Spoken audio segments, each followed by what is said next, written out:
Hi, Recap Corner here. Today, we're gonna be doing a big breakdown to discuss our film Escape from Pretoria.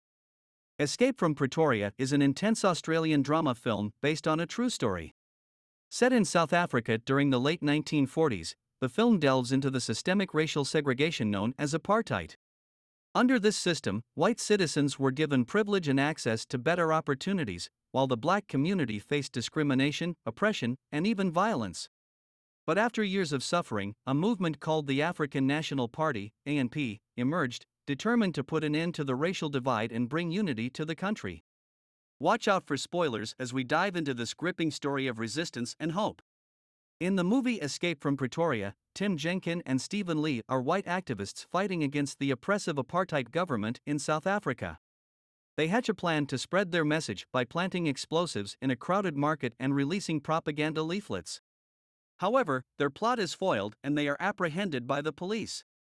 The film follows their daring escape from prison as they fight for their freedom and the freedom of their people. The movie follows the story of Tim Jenkin, a white activist working to end the racist apartheid system in South Africa. Along with his accomplice Stephen Lee, Jenkin carries out a plan to spread propaganda against the government by detonating harmless explosives in a crowded market. However, the two are caught and sentenced to prison. Jenkin's wife visits him before he is sent to Pretoria Prison, a facility for white criminals, and gives him money to use during his sentence. At the prison, the warden labels Jenkin and Lee as traitors for their actions against their own race. Jenkin is given 12 years and Lee is given 8 years.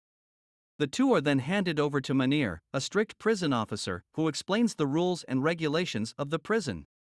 Jenkin carefully observes the prison, noting the automatic grill doors, multiple barred gates, and other security systems. The prison appears to be impenetrable. Meneer then takes them to their respective cells, which are reinforced with a grill door and a full metal door. That night, Jenkin struggles to sleep as he is lost in thought. The next morning, during breakfast, Jenkin is approached by Dennis Goldberg, an older political activist who was also arrested for protesting against the apartheid. Dennis is currently serving 4 life sentences. Soon, Lee joins them and the three have a conversation about their respective situations. Leonard, a French-Australian prisoner, is seen listening in on their conversation. During the day, during exercise time, Dennis briefs his new friends on the layout of the prison.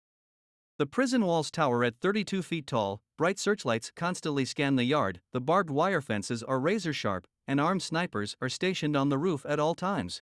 In short, escape is deemed impossible by many of the long-term inmates, including the experienced political activist Dennis Goldberg. He tells Jenkin and Lee of past failed escape attempts and advises them not to even consider it. However, a fellow prisoner named Leonard sees potential in the new inmates and offers to assist in their escape plan, on the condition that he joins in their effort. As the days pass, Jenkin discreetly gives the money hidden in a cigar case to Dennis, who secures it in a toothpaste container to prevent it from being discovered. As time goes on, the daily routine of prison life starts to become the norm for Jenkin and Lee. Finally, after days of research and observation, Jenkin manages to draw a rough draft of the key on paper. On the 74th day, he takes advantage of an opportunity to steal sandpaper and some wood from the workshop. He hides them inside his coffee thermos and stuffs it with clothes to avoid suspicion. However, during a routine check, Meneer nearly discovers the items, but Jenkin manages to evade suspicion. With the materials in hand, Jenkin begins to work on his first prototype. He meticulously chisels, cuts, and sands the wood until he finally creates a makeshift key. Excitedly, he tries it on the grill gate and to his delight, it works. But his excitement is short-lived as he realizes that the metal gate doesn't have a keyhole on his side, meaning he will have to open it from the other end. Despite this setback, Jenkin remains determined to continue with his plan and find a way to escape from Pretoria Prison. Jenkin then realizes that his plan is not complete, and he needs to figure out a way to open the metal gate from the other side. He starts to observe the guards and the prison's security systems more closely, looking for any weaknesses or vulnerabilities. He also starts to gather information from other inmates, trying to find out if anyone has any experience or knowledge that could help him in his mission. One day, while working in the workshop, Jenkin notices that one of the guards is careless and often leaves his keys unattended. He decides to use this opportunity to his advantage and starts to make a copy of the key. He uses the wood and sandpaper he stole earlier to make a replica of the key, being careful not to get caught. After several days of hard work, Jenkin finally completes the replica key and tests it on the metal gate. To his amazement, it works perfectly. He now has a way to open the gate from the other side, and he starts to finalize his escape plan. Jenkin, Leonard, and Lee decide to make their move on a dark and stormy night when visibility is low and the guards are less alert. They sneak out of their cells, using the replica key to open the metal gate and make their way to the fence. They climb over the fence, using blankets to cushion their fall, and make a run for it. The guards hear the commotion and start chasing after them, but Jenkin and his accomplices are able to evade them and escape into the night. The next morning, Jenkin explains the situation to his friends and mentions that they will now have to make another key and somehow find a way to open the second gate from outside. Leonard, who has become ecstatic with the success of their first plan, is completely on board. In the following days, the three observe the keyhole to the outdoor door, and Jenkin tries making a rough diagram of it. Fortunately, after weeks of hard work, he successfully creates another wooden key.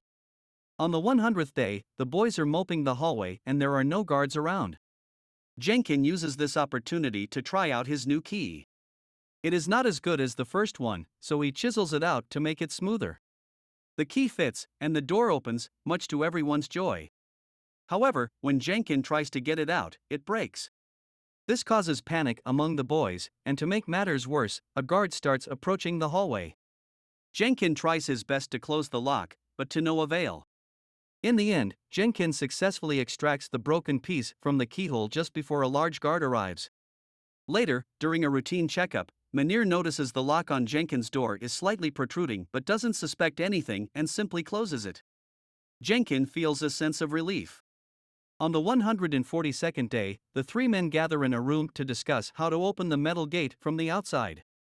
Leonard suggests using a string, but the others quickly reject the idea, saying it wouldn't work. Then, Lee has an idea as he looks at a broom. He takes it outside and measures the distance from the window to the door, but it falls a few inches short. The next day, while at the workshop, Jenkin spots a sewing machine. Can plan their escape. Leonard is hesitant, but Lee is all in. Together, they devise a plan to sneak out during the night, when the guards are least vigilant. They gather all the necessary supplies and tools, and wait for the perfect opportunity to make their move. Finally, on the 220th day, they put their plan into action. They successfully navigate through the prison, avoiding the guards and security cameras, and make it to the outer proceed to the next step. As all this is happening, Dennis is keeping an eye on them. He again tells Jenkin to back out, but the latter has already made up his mind. Day 206, some new walls have been constructed around the area, but the routine remains the same. Whenever out, the three boys try their best to inspect the surrounding areas. Jenkin even manages to strike up a deal with the janitor. He wants the construction map of the prison, and in exchange, he will provide soaps and cigarettes. They then sneak out of their respective cells at night. They carefully climb down the stairs, trying to make as little noise as possible, until they reach another grill gate. Jenkin chose this night because the giant guard is on duty. Because of his extremely obese body, he is slow and lazy. Despite this, the boys are nervous. They are sweating profusely with each passing second, their hearts pounding as they try to open the gate. But luckily, they manage to open it, just as the giant guard gets up from his seat. It is time for his night patrol. Hearing his footsteps, Jenkin and Leonard hide in the storeroom and barely manage to keep the door closed. Once the giant is gone, they come out and continue with their plan. Jenkin manages to open one more door, but before he could try out another one, Lee coughs upstairs, signaling that the giant guard has finished his patrol.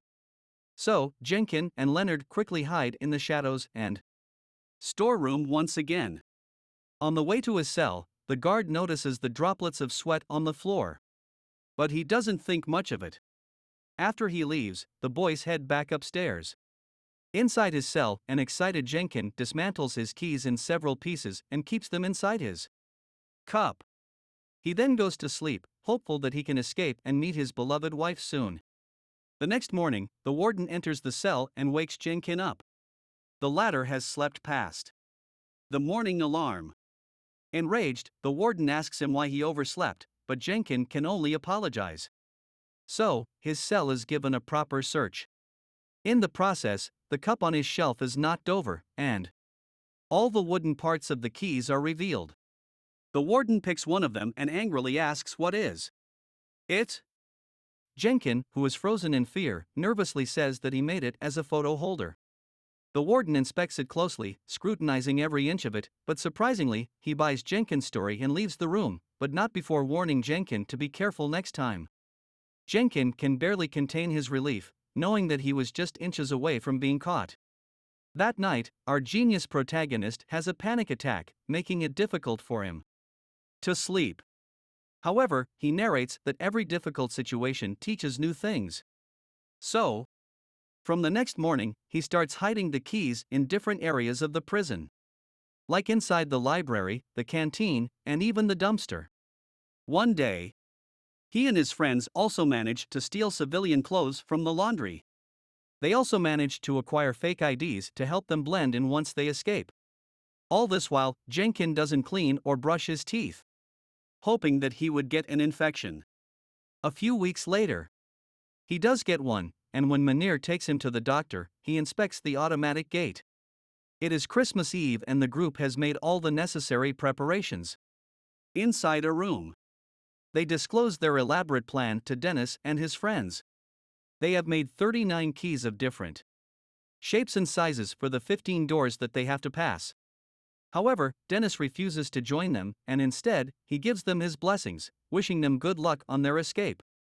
Jenkin and his friends, dressed in their stolen clothes and armed with their fake IDs and keys, make their way out of the prison, with the hope of finally being free. Dennis, one of Jenkin's fellow inmates, expresses his doubts about the escape plan, claiming that even if they manage to break out of prison, they will have nowhere to go. Despite this, he returns the money that Jenkin had given him, hidden inside a toothpaste roll. Later, the prison warden conducts a thorough search of all the cells, including Jenkin's, but finds nothing. In the evening, after the officers have left, Jenkin, Leonard and Lee begin their escape plan. Before leaving the hallway, Jenkin asks Dennis one last time if he wants to join them, but once again receives a no as a response. The boys then gather all the keys that they had hidden in different corners of the prison, dress in civilian clothes and head downstairs. Suddenly, they hear footsteps. It's the giant guard slowly approaching them. The boys quickly hide in the storeroom, trembling in fear as they hold the door shut. Soon, the guard arrives and notices the door slightly shaking, but before he can investigate, the electricity goes out. It turns out that Dennis had caused a short circuit by destroying his light bulb. He and the others start calling out for the guard, hoping to distract him. The plan works, and the giant guard reluctantly heads upstairs.